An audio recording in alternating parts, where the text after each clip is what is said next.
This is the disc golf. Oh, no, hold on. Wait, scratch. We'll rewind it.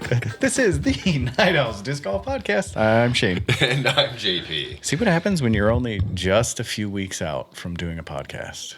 Yeah, it's been a while. It has. It has.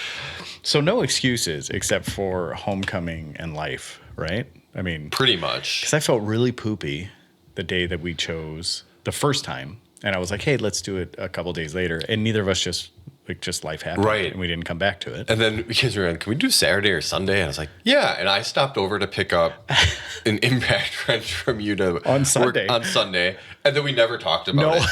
We're like, why didn't we talk about it? Yeah,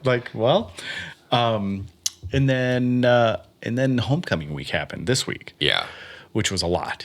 It was a lot. I was going everywhere. And we were like just trying to find time, and we're like, well, there's this, there's that, and Bob. And it was just like, wow. So, but hey, we're recording. We are recording. Finally. And a lot has happened since we recorded last. Oh, yeah. And I want to say, are we like Nostradamus? Oh, we could be. I think we're pretty close. Right. Like, yeah. In the history books, they're going to be like, there was this guy named JP and Shane, and they predicted a lot of sports impact, especially disc golf. It was pretty incredible. So I guess we'll just kind of jump into it. So door_disc_golf, night_owl_pod. Those are our Instagram handles. And then we have doordisc.com where you can buy all your disc golf needs. But with that being said, let me go over what we got going on at Door Disc Golf. So Door Disc Golf is coming into the last month of its tournament season. So October 12th is our last flex in Green Bay, which will be the last Green Bay tournament, official PDGA tournament in Green Bay. And then we have October 19th is Disc de Pier Day. So this is a community event that we are throwing. Well, I'll say Matt is throwing. Matt is putting together. And essentially what it is we will have a space race in the evening and an ace race in the morning. And Warm Kids Wisconsin will be out there running concessions. And we already have 2 sponsorships. We would like bunch more, but essentially we are giving back to the community that is given to us for this past season. So we're just doing it as a fun. We're not trying to make money. We're just exposing disc golf to the community of Green Bay and trying to help some Warm Kids Wisconsin go ahead and make some money off of our fun. So October 19th, and that'll be at Legion Park in De Pere. And so come join us. But we'll have the space race in the evening, and it'll be a glow round, and then we'll have the ace race in the morning before lunch, which will be a Discraft round. We were debating going between Forge or Discraft, but we ended up going with Discraft. And then, but like I said, it'll be at Legion Park. So I don't know if there's much else to be said about that. And then we do have our Door County Disc Golf Weekend that is coming up, which is at the Orchards Park. And that is, God, I forgot the exact date on that. Oh, I got it. But it is a fall classic, so we do have a singles and doubles.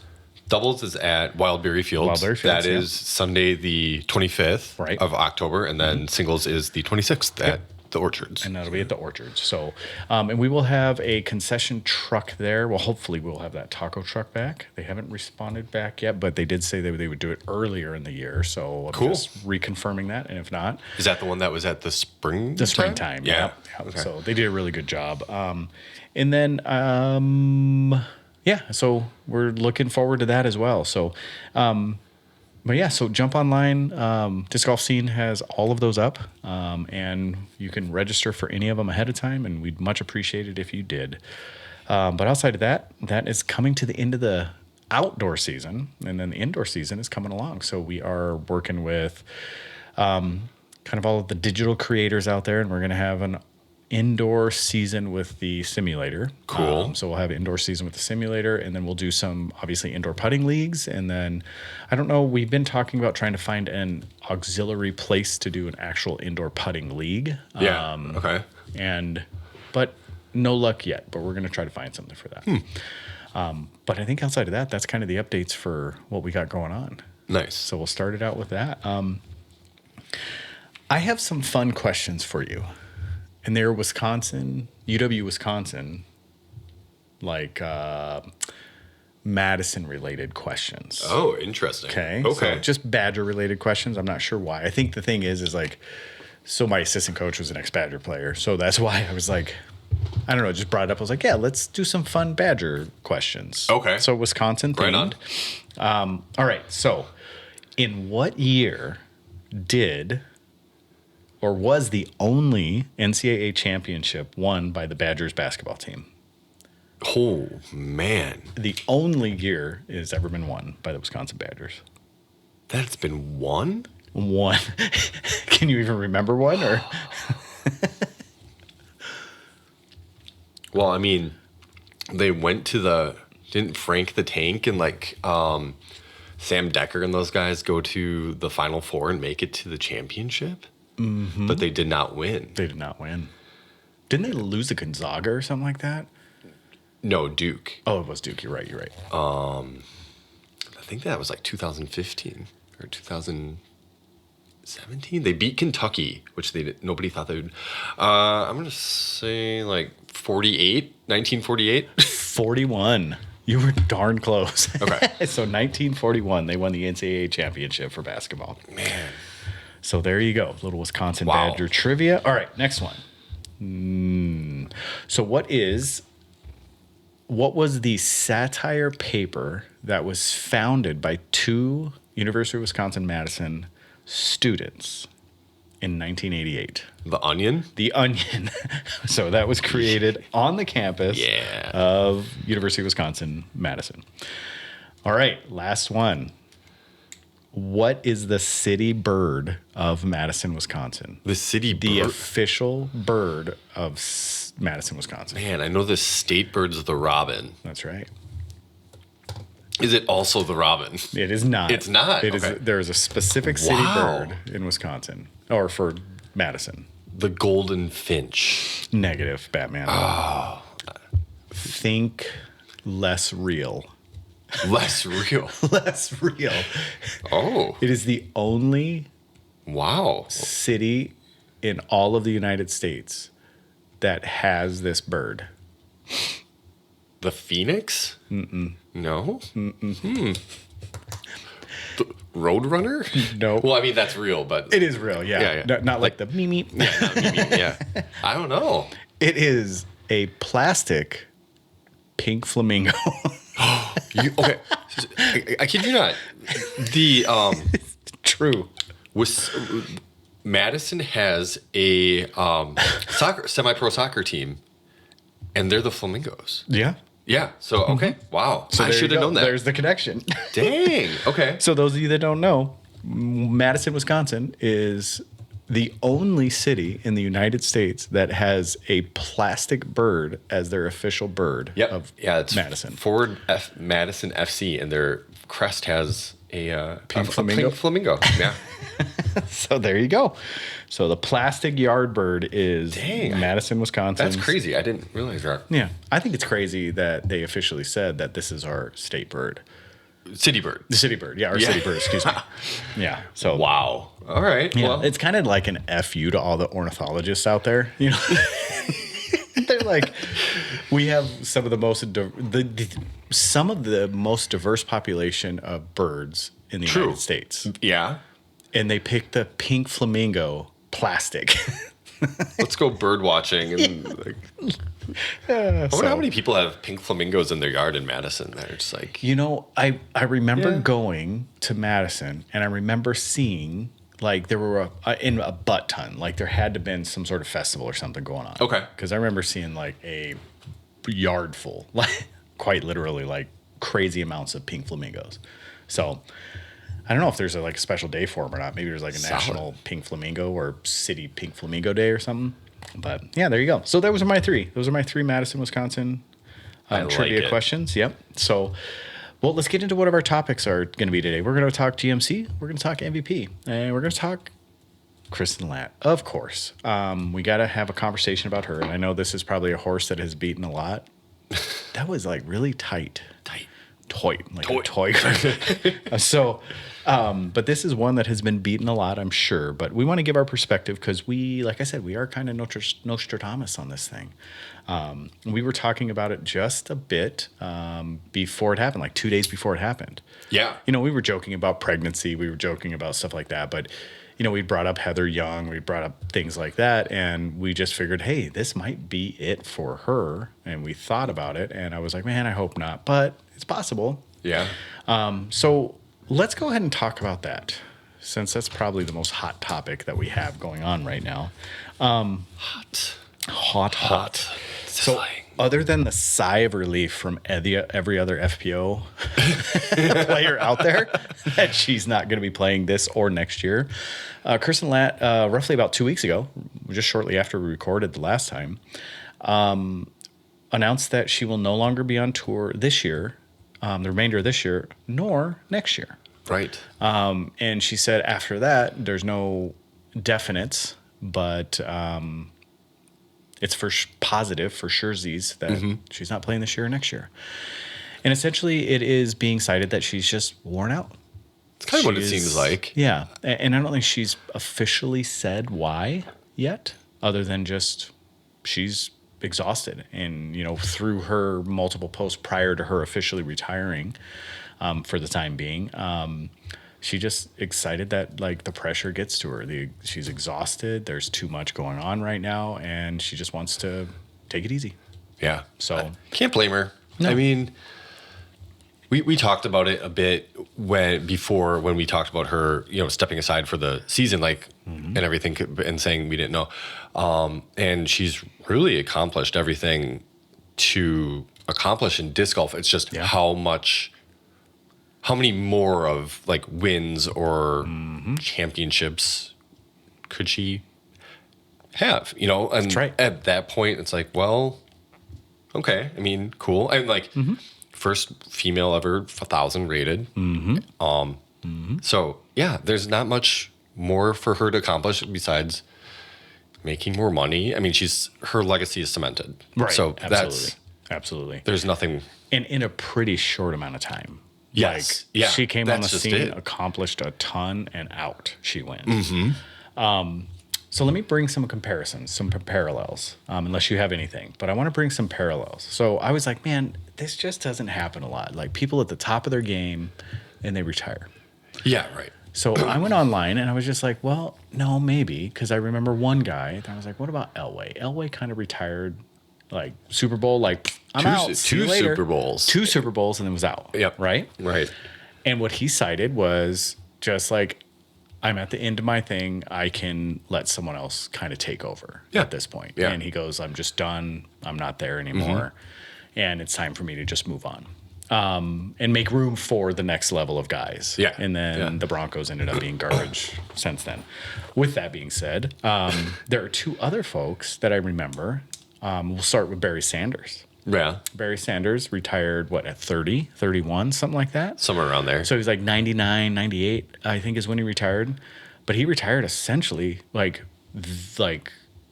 a, what do they call it, a sea hair away from Walter Payton's rushing records. Pretty close. Yeah. He was I think pretty darn close. Like, I mean, he was within a season or 2 of catching. He probably could have gotten there. Easily. And then Emmitt Smith eventually did. So, but he cited when he retired the lack of passion, like basically the loss of passion, and the fatigue of celebrity. Okay.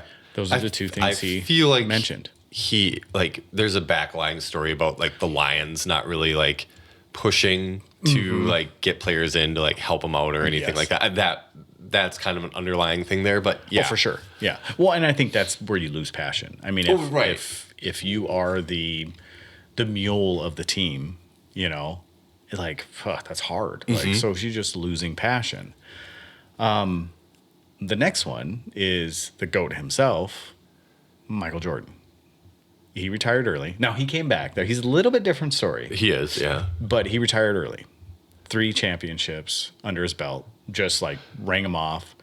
And he decides, like, deuces, I'm out. This is for the first time. Well, there's another story about There that. is a huge story about that. Yeah.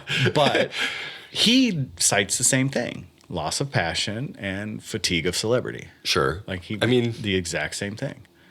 But his dad also died. Yeah, and his then dad there's died, and gambling allegations. and he came back strong with the Wizard, right? Is that who he played for the second time? No, it wasn't back the with Wizard. the Bulls. Oh, it was with he the won Bulls. 3 That's more. right. Yeah. And then he came back eventually with went on 45. to play with the Wizards. Yeah. So there's him, and then Elway was essentially the same thing. And there's a couple other parallels. Like there was a tennis player, Bjorn Borg. Yeah, Borg did the same thing. Yeah. I can think of like Megatron, Calvin Johnson. Yeah. With the Lions, he kind of went out close to definitely peak, like one of the best wide receivers in the game. There's been a couple other NFL players like within the past couple of years that have definitely taken steps back that are pretty good at their positions that just decided to retire early. Right. Take the money and just kind of live civilian life. Yep. So, and I think that's a lot of what happens. And then when you look at why they do it because of loss of passion and then fatigue. Yeah. Of like celebrity fatigue, like just tired of not having their own life. Mm-hmm. So let's get back to Kristin Lätt.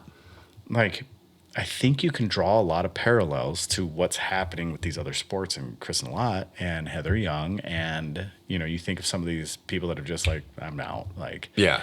Now I know disc golf is a bit different, but I think with Kristin Lätt, like she's at the top of her game. And she was at the top of the money scale. She was at the top of the pay bracket. She was at the top of the celebrity. And she was at the top of the, I guess, auxiliary deals, the outside deals, the other, endorsements. And she's just like, man, I'm done. Like, I can't handle this anymore. And a lot of what she is saying is some of the expectation and the passion for the game is just not there anymore.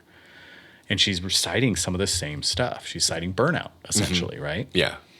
So why and how do you stop that? Because these eternal athletes. Now, MJ on this list that I just said, MJ is the one that is like, he's the anomaly, because I think a lot of that was driven by bad choices, big life-changing events. Sure. That was different. Yeah. And he came back and ended up doing some really cool stuff after that as well.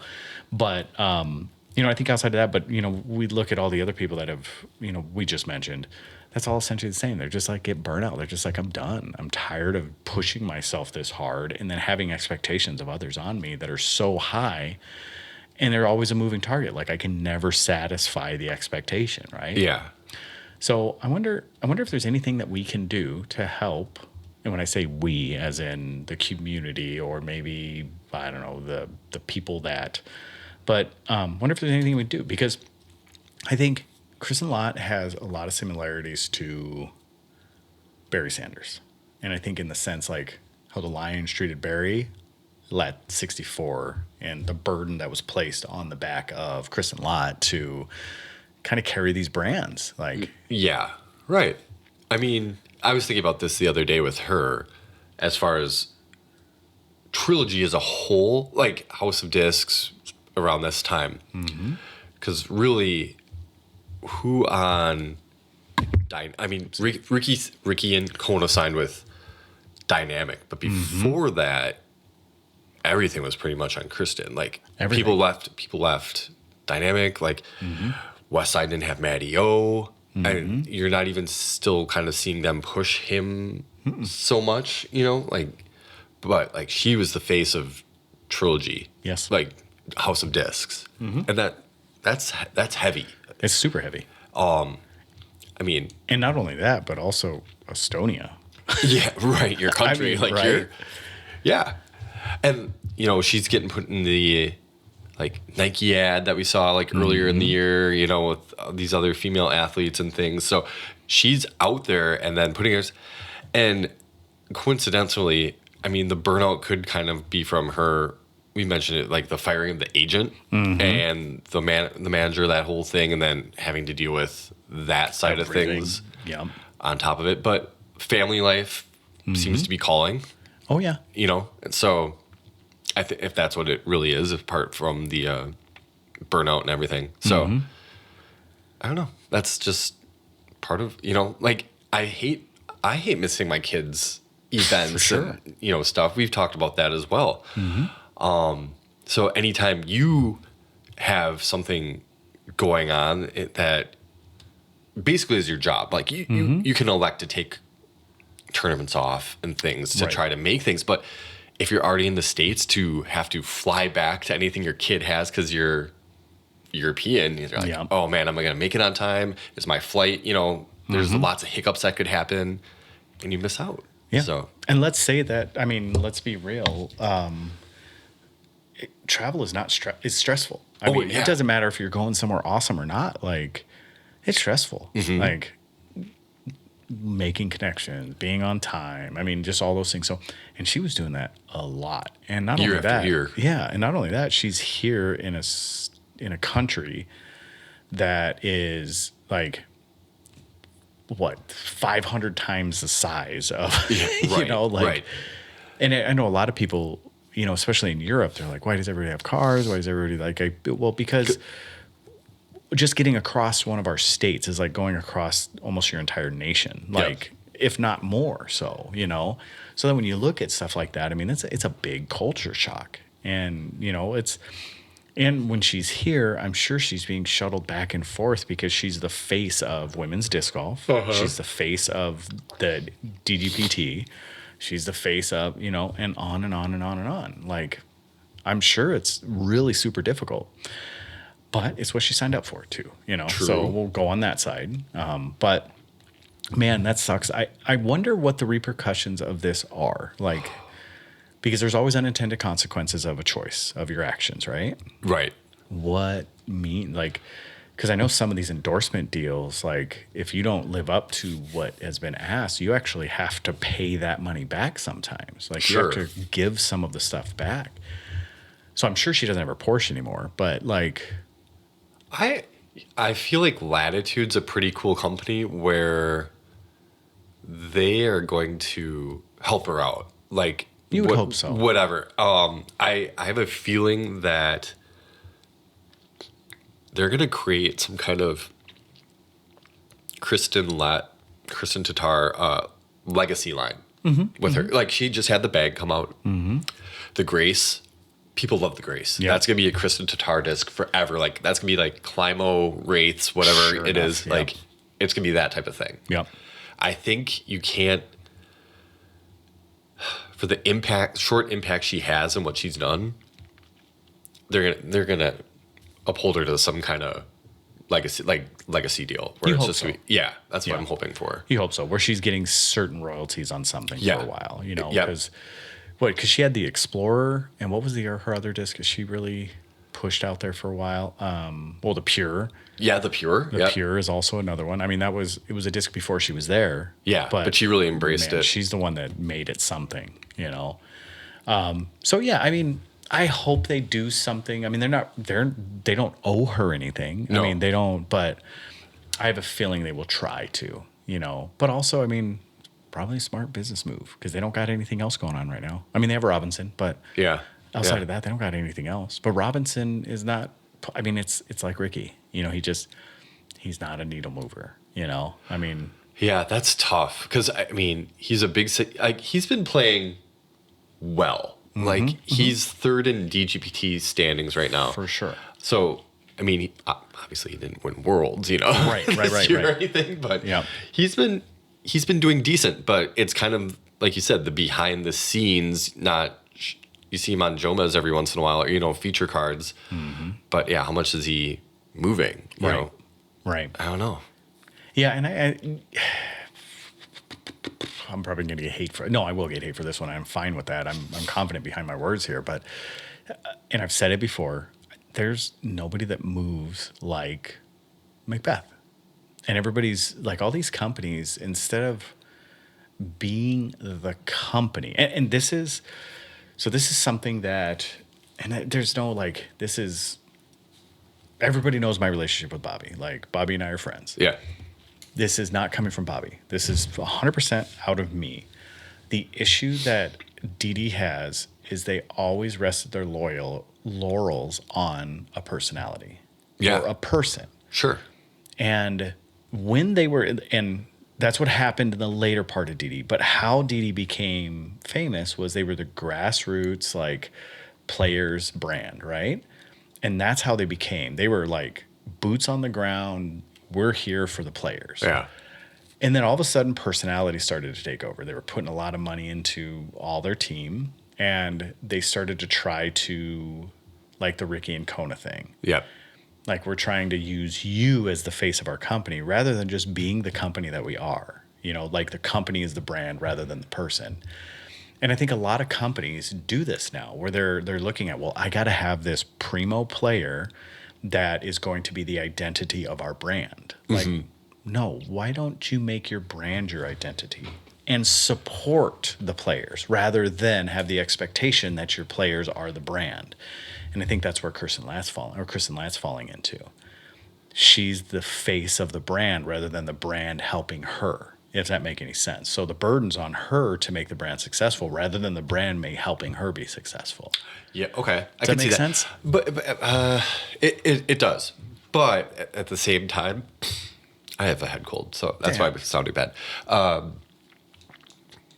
Latitude has personalities. They have Jonathan. They have, you know, like they have people there that can help soften the blow. Just like, you know, now Dynamic has Bobby's back, yeah. and Eric, and that's helping move things along, you know, getting them back to the grassroots, like the feeling of being what they were. Yeah, yeah. And so it's going to hurt Latitude in the short run, but I think they're still Latitude, and like they'll lean into something else because they have a reputation for good plastic. Sure. I mean, good enough plastic for now.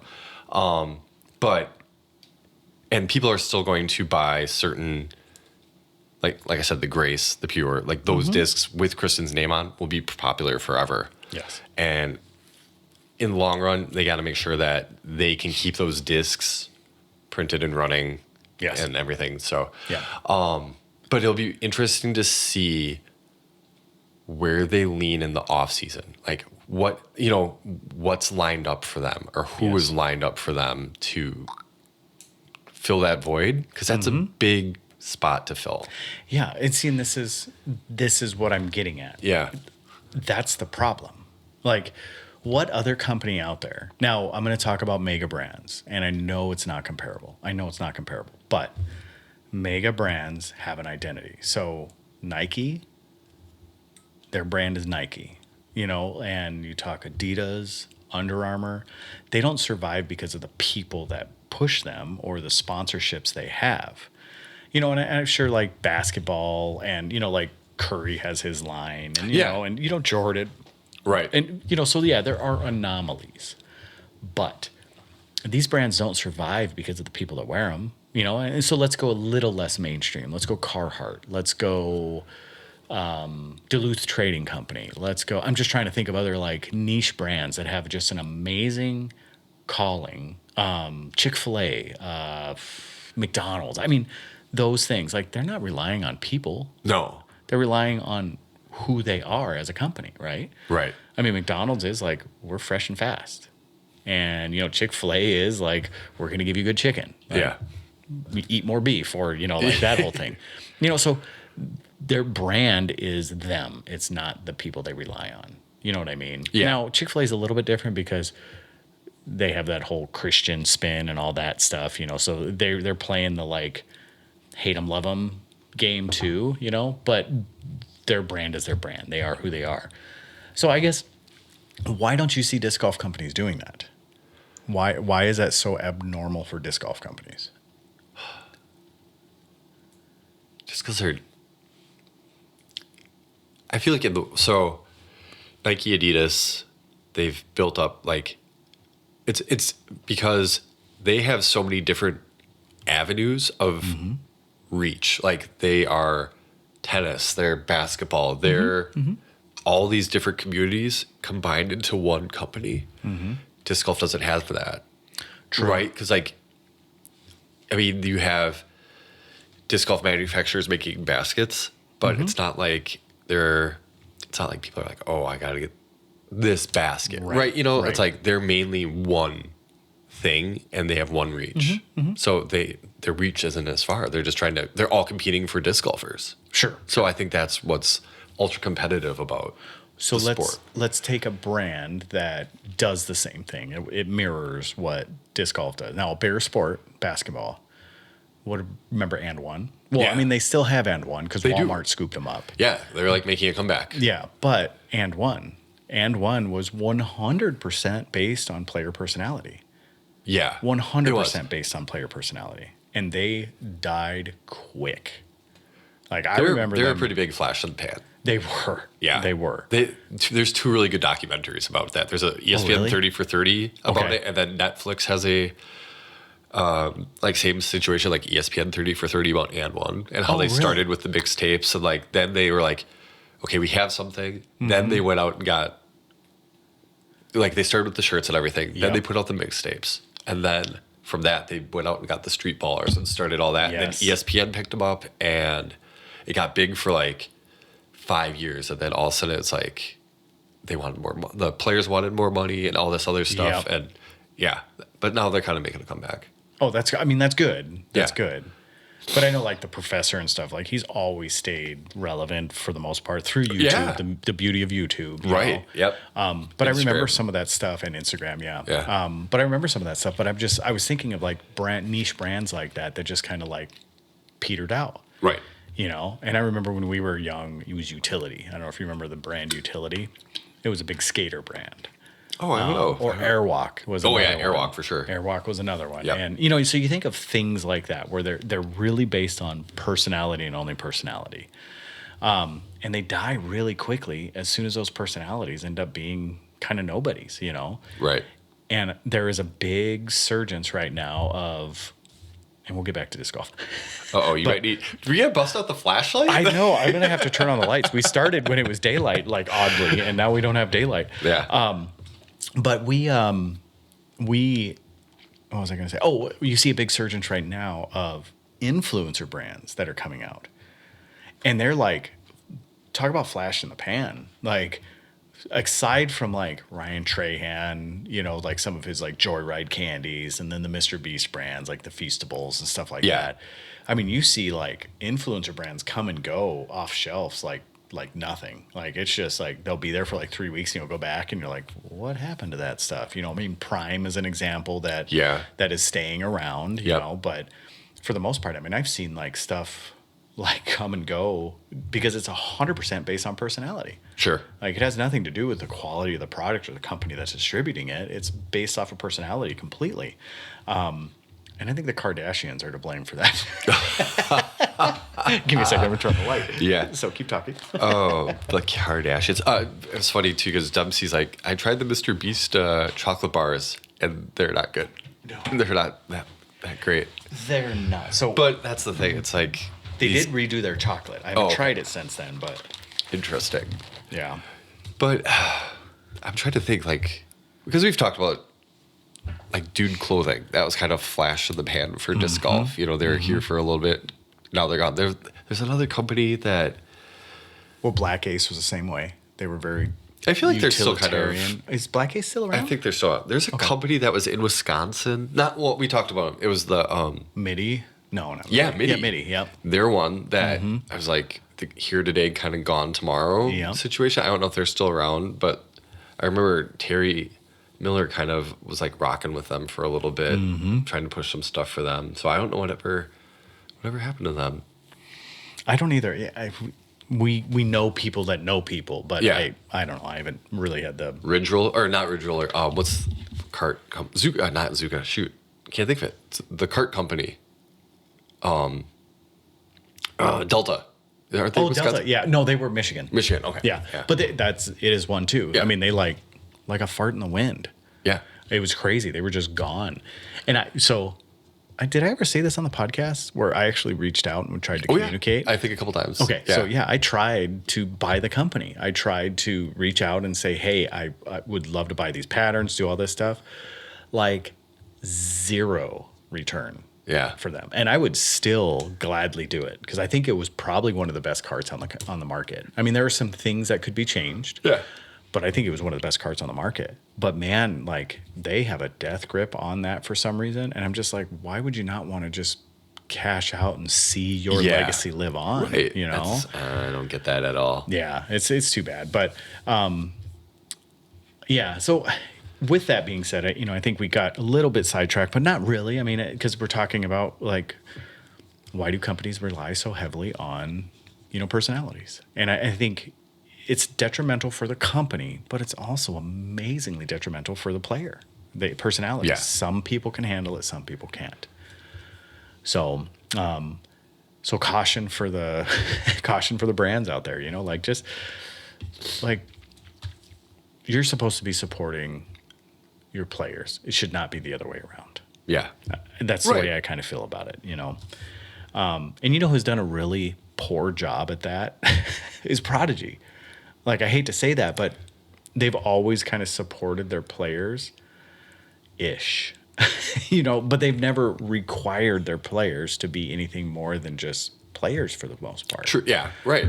So I think in a sense, they're doing it the right way and they're giving them support and they're doing what they can, but they're also not leveraging, their brand either because they don't have a brand. They don't know their identity. And I think they float in through so many different avenues of discs, like the NHL stuff and the, like all those things. Like, who are you? What are you doing? Yeah.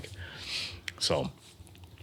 All right. Well, yeah. I don't know if I have much else to say about that. Well, here's the crazy thing about Kristin's season is even though she's missed a good portion of it, she's still 10th in DGPT points, right? Like, that's crazy. And obviously she's not playing, so the playoffs bumped to 19 spots. But that's just crazy. But she was first or second up until U.S. Women's, where she got 16th. And then she got second again at like PCS, fifth at Crokle, second at European Disc Golf Festival. And then she took the 86th. So she, like, those like first and second, like top 10, all the top 10 finishes, she was still able to finish 10th, which is crazy to think about. And, I doubt she will do this, but I would like to see her just, if and when she decides if she's ever going to come back, right? Just push DGPT Europe, help expand that, go dominate that. I mean, see how that feels, right? You're close to home. You can like get back home super easy on those tournaments or whatever, or just decide that when it's that kick or swing with the Americans coming over and you want to compete and still see if you've got it, go play those, 4 or 5 tournaments that are with the Americans and you can be like, okay, I still got it, a little bit. And then you're still close to home. Yep. And maybe even in those events, if you play super well, you might still qualify for like your chance to come over here and do something. Then you're not over in the US and people will miss seeing you, but I don't know. It's a Band-Aid over a gaping wound. Yeah, kind of situation. Exactly. You're missing like the top half of your skull and you're like, hey, Band-Aid? Yeah. right. But it's disc golf. Yeah. Like, it's tough to see. Oh yeah. No, I get that. And I would like to see that. I would like to see her try to continue to do stuff, but she was plagued with minor injuries almost the entire season, and she's not getting any younger, and her child is getting to an age where, you really need and want to be there. And, and I'm sure she's getting pressure from the people that are helping her with her children, which I'm assuming are her family, and I know that Lot is not, why can't I remember his first name? Silver Lot is not, her biological dad, but, it's still like, I'm sure he's picking up some of that burden. And, so I'm sure there's just strains going on because when you're that good and that popular, it's just going to get in your way. And plus, when you get rid of your manager, you don't have that shield wall up anymore. You Yeah. don't have anybody to filter the ridiculousness. Yeah. You know, Right. like you're getting all unfiltered doofuses, you know? I mean, just go scroll the comments of any Facebook post ever, you know? Like, Yeah. and when you get that with the most popular disc golfer in the world, like you're going to get some real creeps, you know? And especially being of the female persuasion, like even worse, you know? Because then you got like the super creeps, like, so... Yeah, I get it, man. Like I don't throw any shade at her, any fault at her. I mean, it is what it is, and it's her choice. Like, but the game is going to be worse off without her. Yeah. It'll rebound, but Oh. Here's a crazy hot take. I don't know if it's that crazy. She is the... I mean, I'm not putting her... This isn't like pantheon of disc golf. This is going to be a little lower. She's the best trilogy player ever. I'm Like, just she's thinking. she's the best out of anybody that's signed with... Like... And has ever signed with. Has ever signed between Westside, Latitude, Dynamic. And you think over Ricky. Yeah. Okay. And Paige. Paige, yeah. I mean, but like, you can kind of only talk about them in that era, right? Like just because like, I mean, you look at Ricky, 2 world championships with like Paige. How many did she have with? 3. Yeah. Okay. But I don't know. I think that's hard to say because I think you might have an argument if we talk, you know, prime to prime. You know, we're talking like MJ prime, you know, LeBron prime, Right. those deals. If we talk prime to prime, man, Paige might have a chance. Yeah, I guess Might have a because chance. that's like she does have like some prime years with. With DD that were Yeah. they were insane. Like, she was the one that would line up for a putt within 700 feet and sink it. Like, True. obviously not really 700 feet, but I mean, she'd be within 70 feet and she would hit everything. Like when she had introduced that little putter flip in the very beginning. Yeah, like, yeah. whew. But I don't know. If we talk about influence on sport, yes, by far the best player that Trilogy has ever seen, I think.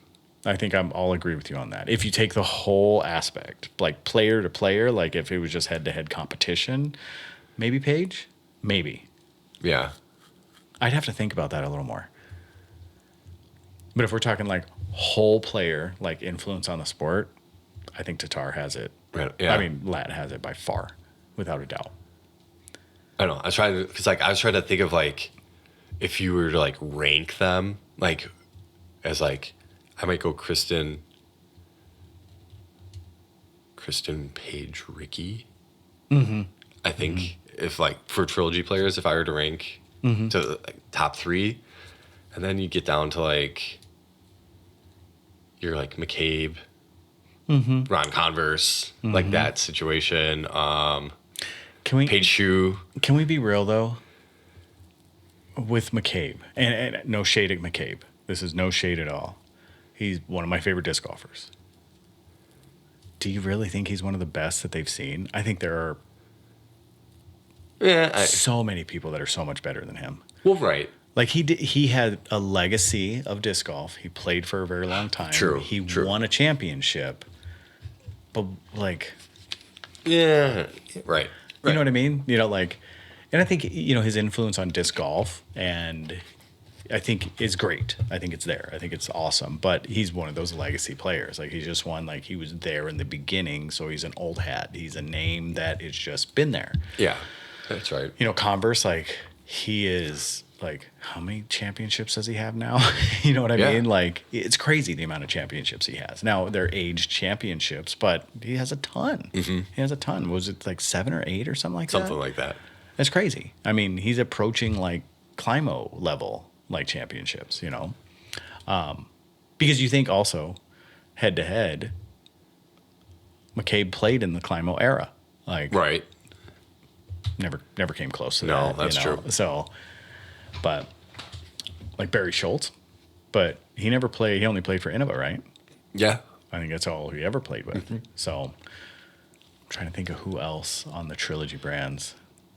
Because he has some really cool personalities, like Well, yeah, absolutely. the whole Oakley and Melton and Clemens and who's the really excitable guy? oh, shoot.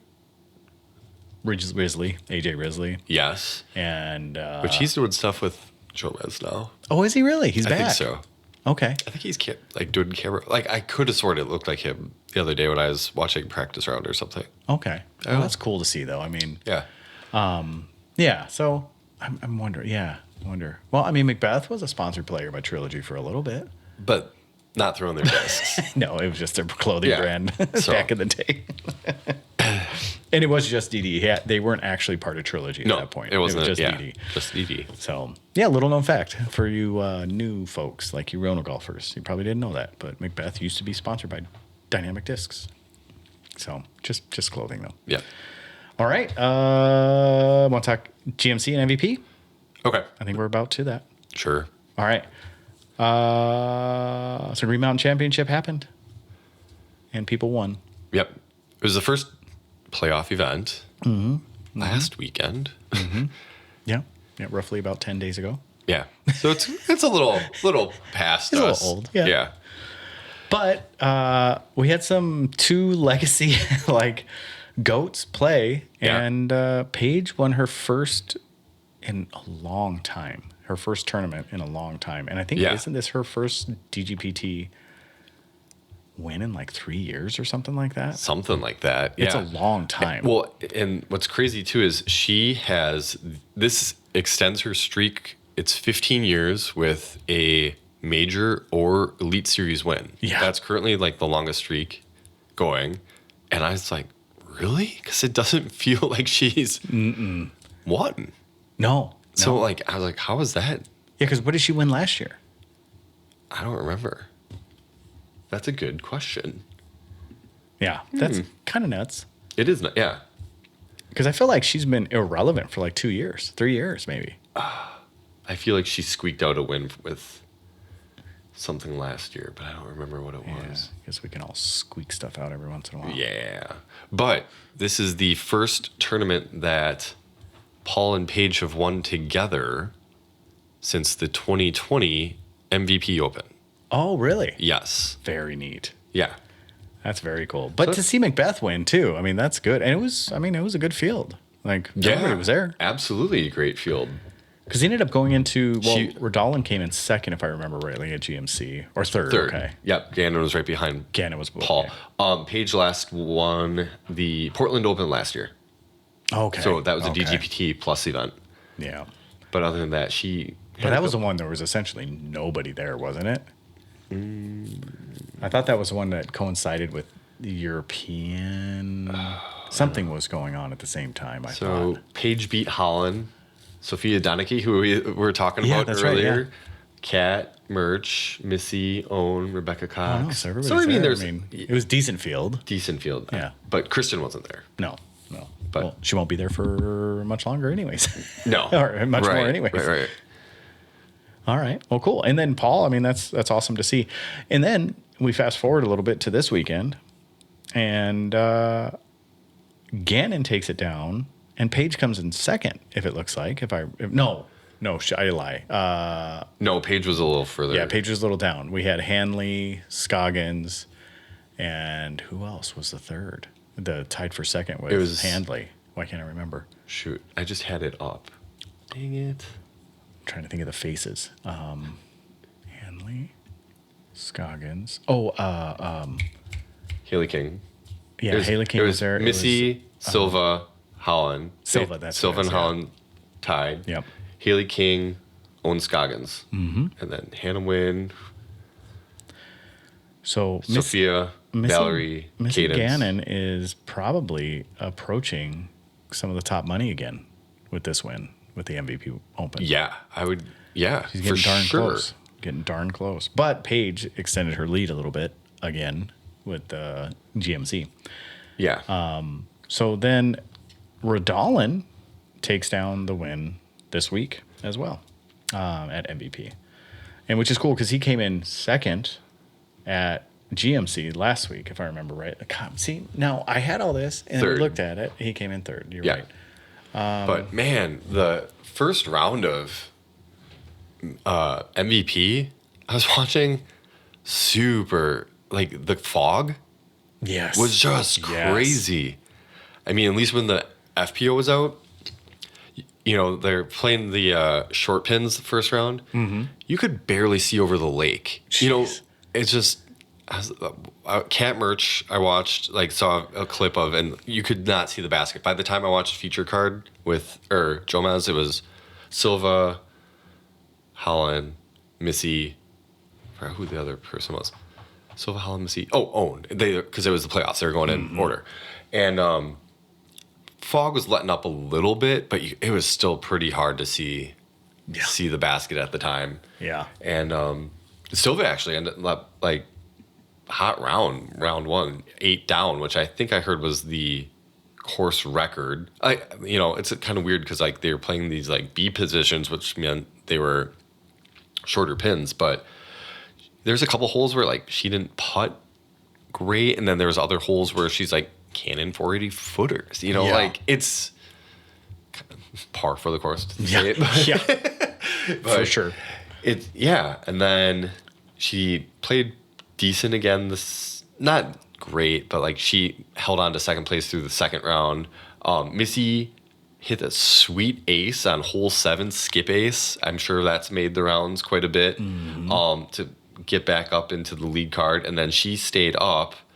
And then third round, her and Holland tied with 6 down, and Holland took the lead.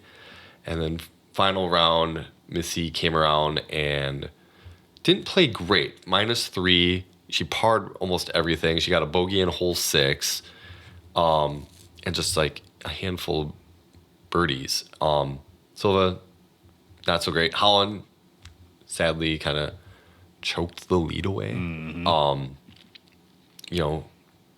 Hole 3, that'll get you. That's the one out over the water on the right set. So she ended up triple bogey bogeying 6, 8, and 15, and then 18, which is the island green, obviously, to finish. So she ends up shooting a +4 on the round and ends up tying with Silva. And then I was kind of surprised to see Haley King up there, but Haley's actually played pretty well at this tournament over the past couple of years. So, and like, it's weird too because you don't see her very often. I feel like she's been taking quite a bit of time off. Yeah. So, or just not doing well. True, right? So, interested to see. And with Kristin out on tour, out of the picture for now. I just had it up. Holland ends up staying in first place for the playoffs, going into the championship. Missy's in second, Owen third, Silva, Ella, and Paige Pierce, followed by Kat, Valerie, and Cadence, and Kristin. That's the top 10. Madison Walker ends up sneaking into the 19th position because she, obviously, God, I can't talk right now. I feel so bad because Kristin's out. So that's the surprises for the championship coming up. But so we were talking about, I'm trying to think right now out of anybody. I mean, obviously Holland's in first, but it feels like Missy's got all the momentum going for her right now. I mean, Holland's got second. She got 19th at Green Mountain, third at D-Glow, 11th at LWS.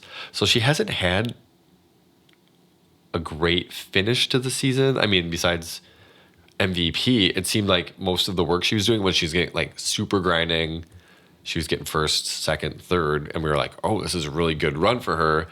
But it was also like at the same time, Kristin had a really great run as well.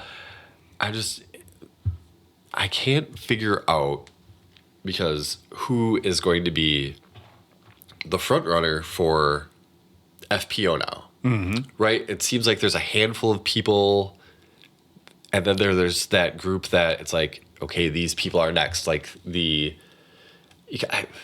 hard for me to say Cat Merch. She's still young enough where she could kind of be next. Obviously, Cadence. So it's like, who's going to take a grasp within the next year and a half of like a commanding lead with FPO? Yeah. Well, wouldn't Sophia Donake sneak in the 19th position?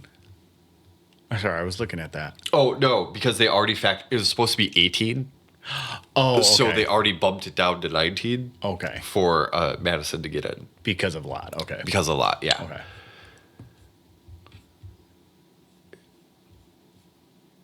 Yeah, I mean, there's nobody up there that I'm like, oh my goodness, watch out. Like Holland Hanley is just like misconsistency. For her to win the tournament, I'm just not sure that.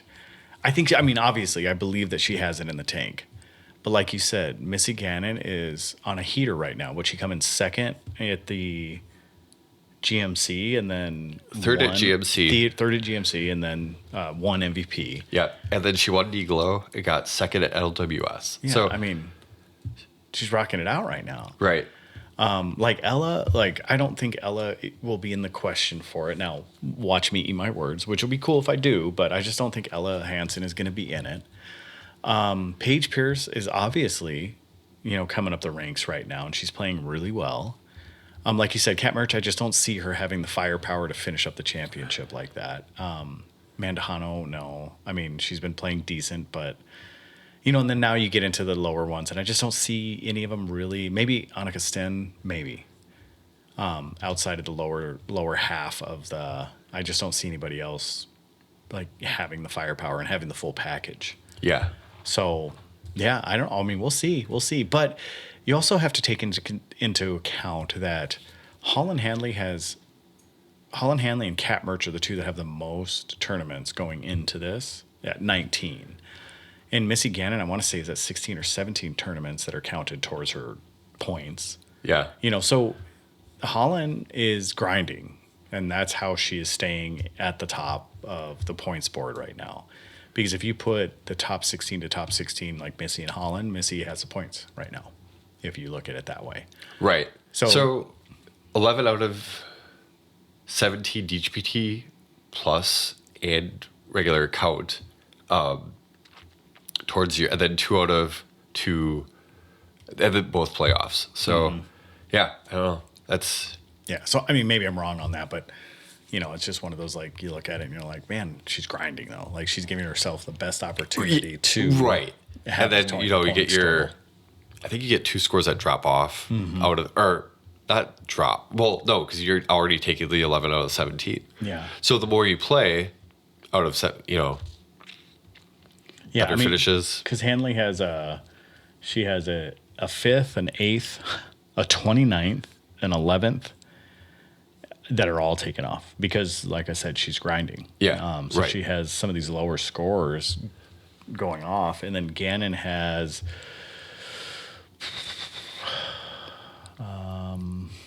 she has a 23rd and a 8th that are taken off. That's crazy. A 23rd and an 8th. So that means, yeah. I mean, she's doing pretty darn well. Pretty darn well. But she does have a 15th and a 23rd that are still on there. But she has a whole bunch of firsts. Yeah. But Owen, I think Owen can probably surprise some people too. So.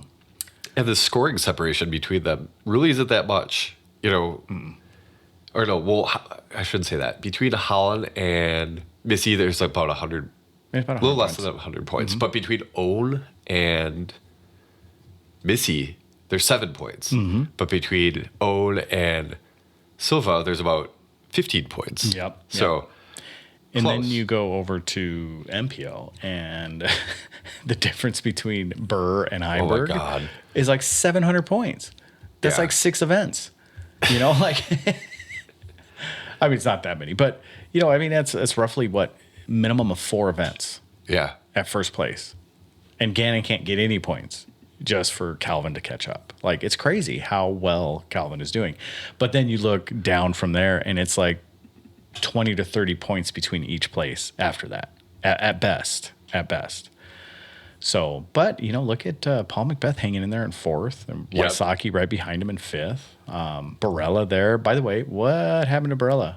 Did he disappear? Did he lose directions to where he's supposed to finish, or what? I don't know. That's a good question. Yeah, he knows the lower score wins. Just making sure. I don't know. It's. But I guess in MVP he was third. We can't really be. No. Oh no, he wasn't. He was 59th. Wow. Holy moly. Yeah. So I don't know. I mean, I'm excited to see it. It's 2 weeks now? Yeah. 2 weeks away. So that'll be nice. That'll It be will fun be. to see. So there you go. Any more disc golf updates? Was there anything else we were supposed to talk about? I missed. I feel like there was so much more to talk about. I know, I do too. Being away for 2 weeks, I was like, there's got to be more. Yeah, But exactly. Maybe not. maybe not. I think they had the final Go Throw Tour event at Failer Okay. Lake, but I didn't really catch up on it at all. Or anything. I haven't really been paying attention to that at all. I No, hate to say it. But Early in the season, I felt like I was into it because it was something, but then the events are so spread out that it's well, do I really care at this point? And then the scoring system is funky. And yeah, I don't know. I just kind of fell off with keeping up with that. yeah, that's true. That's true. You know what I didn't do? What's that? I didn't ask you how your week went. 2 weeks went. Busy but good. A lot of just going to kids sporting events, getting them where they had to go. Yeah. House got TP'd, so that was interesting. Yeah. And then Is that the first time you've been TP'd? Yeah. Oh, yeah, that's right. It's the first year in high school. Okay. So I don't know. Other than that, things were good. Yeah. But yeah, just busy with getting where we had to go. That was about it. How about you? Same. Just sports and coaching and more sports. And I'm going to pull up a video for you of our house. And I gotta pee. yeah, go ahead. Go ahead. So I'll keep talking to nobody. Great. And you can listen to it later, and we'll. So JP is peeing. If we be really quiet, we might be able to hear him. But yeah, so it is homecoming week, and our tradition at the school that our kids go to is they toilet paper people's houses, and it's actually encouraged. The administration puts out a email that says, "Hey, this is the appropriate way to toilet paper people." So it's actually kind of cool. I actually kind of like the legacy of it because it's something that is the kids really look forward to doing. So my daughter actually TP'd for the very first time. I did not take her, but she did TP for the very first time, which was kind of fun. And she was super excited about it. And I think outside of that, JP is back. I talked for just enough time. I was just saying the legacy of TP and how the administration actually sends out a email that says this is how you should be able to TP. Who did this? DeBrew. Oh, Principal. really? Yeah. He says these are the things that are okay when TPing for homecoming. Just not the school. Yeah, you're not allowed to do that stuff. Yeah. But so I'm going to show you and I swear this is your son because of the way he ran off. But I think it's too big. It's really funny. He didn't go out at all. He didn't? Oh. This really looks like, it's starting over. Oh no. There it goes. So I have a video. I have a Ring camera, and Oh, you can see the lights. You Yeah. can see. Ooh, someone's bringing something to the door. the perpetrator came to the door and ding dong ditched my Ring camera. Yeah. So, AKA, let's turn a camera on by ding dong ditching. What do they leave by the door? It's the slow child playing song sign. They wrapped it with toilet paper and put Oh my it up by the gosh. front door. Okay. So, yeah. Interesting. Yeah, so that was that. So, and I thought it was your kid for a bit, and then, but now I know who it is. Oh, okay. I know who it is now, but yeah, it was pretty funny. Yeah, but we did that, and then we had our third football game, and And tomorrow we have our fourth football game, but our third football game, and it was another win. We won this time 38-6. So, yeah. And then tomorrow is, I'm not going to say it's our lightest competition, but I don't think they've scored a touchdown yet. So, it'll be probably our lightest competition, but then the following week will be our stiffest competition. They are ranked, their varsity is ranked 4th in the state right now, Surrey. Wow. So we'll see. We'll see how that goes. But we play Gillett tomorrow morning. So, tomorrow afternoon. So, shouldn't be, if they stay humble, hungry, and they keep playing the game that we've always been playing and stay, consistent with doing the right thing, that we shouldn't really have an issue. But you never know, right on. Yeah. Because if you gauge our varsity and how we're going to do, it's much different. It's much different. So our varsity doesn't fare that well most of the time. So hey, we won homecoming. We did. We dominated homecoming in a very impressive fashion. Yeah. So what was it, like 54-14 or something like that? Something like that. Yeah. So that's good. And it's good to have because we haven't had a homecoming win in 2 years. Yeah. 3 years, I think. Yep. So that's a good thing, because we always pick like Sevastopol, who ends up being one of the better teams in the state every year. Yeah, they're decent at 8-man. Yeah, they're pretty good at 8-man. So, but yeah, so that's that. That's really all. Season is coming to an end. I had a really good friend here this past week. He was here for from Wednesday to Sunday. He actually left this morning. Oh. And then that was that. And we got to hang out and had a little barbecue last night. Cool. Yeah, we went out with my parents this morning for breakfast, which was nice. I'm trying to think of anything else that was cool. I don't know. Oh. I read 2 books this week. They're both like simple reads. Well, listens. Let me be okay. Listens this week. Yeah. But they're both like 3-hour listens. But one was You Win in the Locker Room. And then the other one is, which sounds like a really odd title, by the way, but it's a really good book. It's kind of a recap of most like good leadership books, but they adapt it very specifically to teams. Okay. And it's the coach of the Atlanta Falcons, like post Michael Vick Atlanta Falcons, and then this guy named John Gordon, who he has a book, I think his best, probably one of his most notable books is The Energy Bus.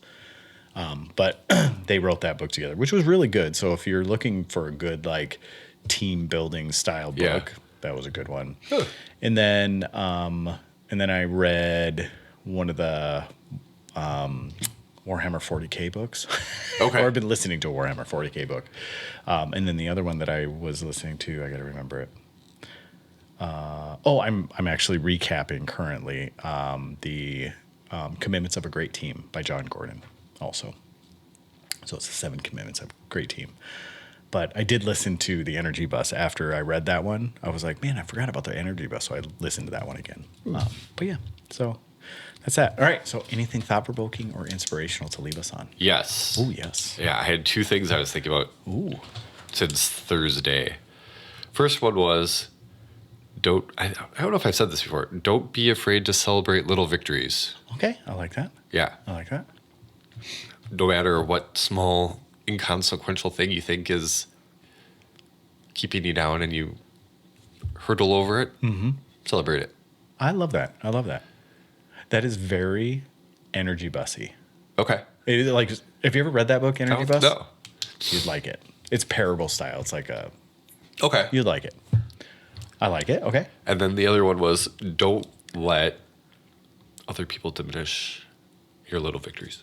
I like it. Okay. Yeah. So, or accomplishments. Don't let people belittle the things that you think are cool. Isn't that the truth? Yeah. So we have players and staff and coaches, and you run into them throughout your life where they will really focus on the negative aspects of what's happening, right? Or won't take blame for their responsibilities and turn it around and point out someone else's splinter, Yeah. So there's a pretty famous parable that's in this book. It's a pretty well-known book, you know, like probably the best-selling book that's ever been. The Bible. Have you heard of it before? Yeah. They have this one where it's like, Heard of it. you take the plank out of your own eye before you point out the splinter in someone else's. And it, you know, a lot of people end up doing that, and it's so deflating, especially a teammate, where they'll just like call you out like blah blah blah blah blah blah, or like, you know, coaches' kids, you know. And I have a kid, but you'll be like, oh, you're only playing because your dad's a coach. Oh, Like, dude, seriously? Why don't you be like, dude, that's awesome, you're starting, or dude, that's you know, like stuff like that. yeah.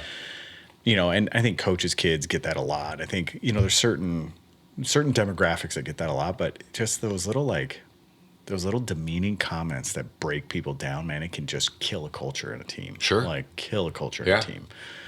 And the only person that I ever know of that could ever be able to do stuff like that was the Patriots, man. They could take all these like horrible personalities and put them together and win championships. It was crazy. I don't know if that was a coach thing or a quarterback thing or like who was the one that controlled it, but man.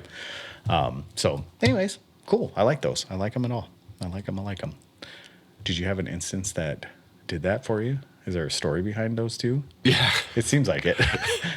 No, I was working on my car. That's what it was. I was My little victory of getting the bolt out. Yes, I had two situations when I was working on my brakes this past week where I was trying to force something out, and then all of a sudden I was like, you know what, I'm just gonna go ask somebody for some help. So I borrowed a impact wrench from Shane, and then I borrowed a torch from my brother-in-law, and I was able to get some bolts out that were rusted in really bad. That I was like, yes. Yeah. And then it was funny because I get done using Shane's, or close to being done using Shane's impact wrench, and get to my last tire, and it just loses juice when I'm trying to get the tire off. So I had to get my breaker bar out and break the tire off, and then put it back. So here's what else is funny.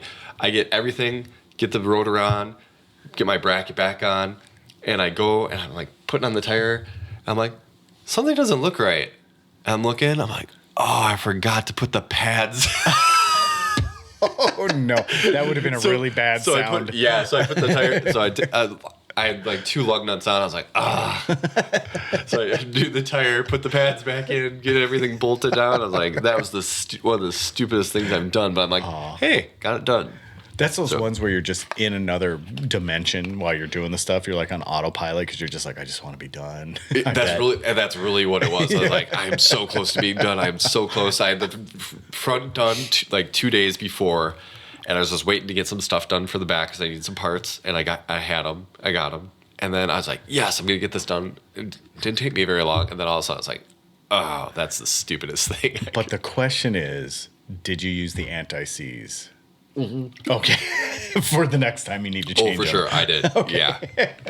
I've kicked myself, especially in Wisconsin. Oh, my goodness. I've done that so many times where I'm like, I get it all together, and then I look over at my little gray bottle of anti-seize, and I'm like, son of a biscuit, I didn't use it. You know? Yeah. And I know it's just going to be a pain in the butt the next time you take them apart.